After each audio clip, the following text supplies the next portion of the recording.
आज मुख्यमंत्री देवेंद्र फडणवीस यांच्या अध्यक्षतेखाली राज्य मंत्रिमंडळाची बैठक संपन्न झाली। या बैठकीत महाराष्ट्र ग्रामीण पेयजल धोरण 2026 जाहीर करण्यात आलं।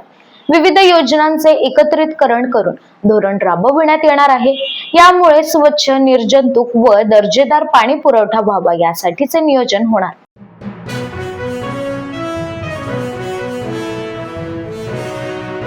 महाराष्ट्र पोलीस दलाच्या आधुनिकीकरणासाठी केंद्र सरकारने 733.28 कोटी रुपयांची योजना मंजूर केली आहे। या योजनेत 60% निधी केंद्र सरकार तर 40% निधी राज्य सरकार देईल अशी माहिती देखील समोर येत आहे।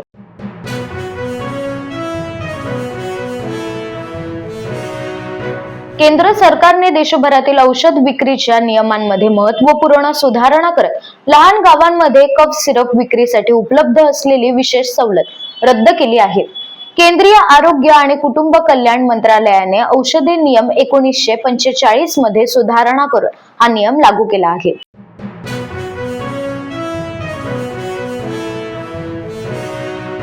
मंत्रालय मुंबई येथे राज्याचे इलेक्ट्रॉनिक्स, माहिती तंत्रज्ञान व सांस्कृतिक कार्यमंत्री ॲडव्होकेट आशिष शेलार यांच्या अध्यक्षतेखाली विविध महत्त्वाच्या विषयांवर आढावा बैठक संपन्न झाली। या बैठकीस महसूल मंत्री चंद्रशेखर बावनकुळे व संबंधित विभागांचे अधिकारी देखील उपस्थित होते।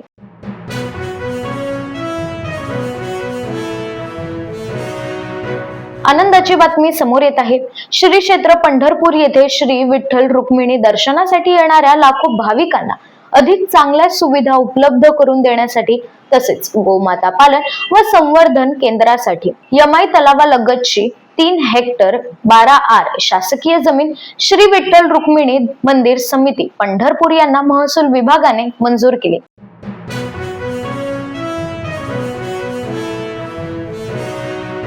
मत्स्य व्यवसाय विभागाच्या विविध योजनांसंदर्भात आज मंत्रालयातील पालकमंत्री नितेश राणे यांच्या दालनात आढावा बैठक आयोजित करण्यात आली।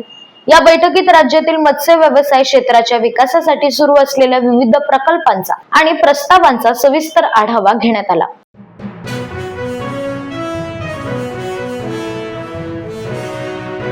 नको अटी नको शर्ती, आम्हाला द्या संपूर्ण कर्जमुक्ती या घोषणांनी आज मराठवाडा व्यापी बळीराजा गर्जना ट्रॅक्टर रॅली विभागीय कार्यालयावर धडकली। शेतकऱ्यांच्या कर्जमुक्तीसाठी आणि त्यांच्या न्याय मागण्यांसाठी आयोजित या आंदोलनात अंबादास दानवे देखील रस्त्यावर उतरले।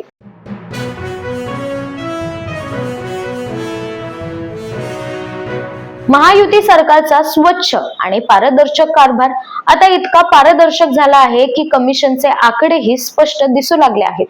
जनतेला विकासाचे स्वप्न दाखवायचे आणि सत्ताधाऱ्यांना कमिशनचा विकास घडवायचा कमिशनखोर सरकार हे महायुतीचे यश म्हणावे लागेल। विजय वडेट्टीवार यांची घणाघाती टीका।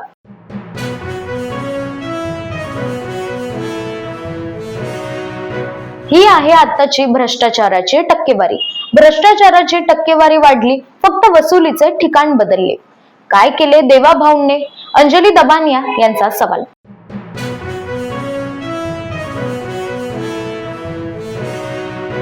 जयपूरमध्ये बेरोजगारी आणि पेपरफुटीच्या विरोधात झालेल्या आंदोलनादरम्यान कॉक्रोच जनता पार्टीचे संस्थापक अभिजित दिपके यांच्यावर हल्ला झाला। याबाबत अभिजित दिपके यांनी माध्यमांशी संवाद साधताना या घटनेचा संबंध देशातील वाढत्या तरुण बेरोजगारीशी जोडला आहे।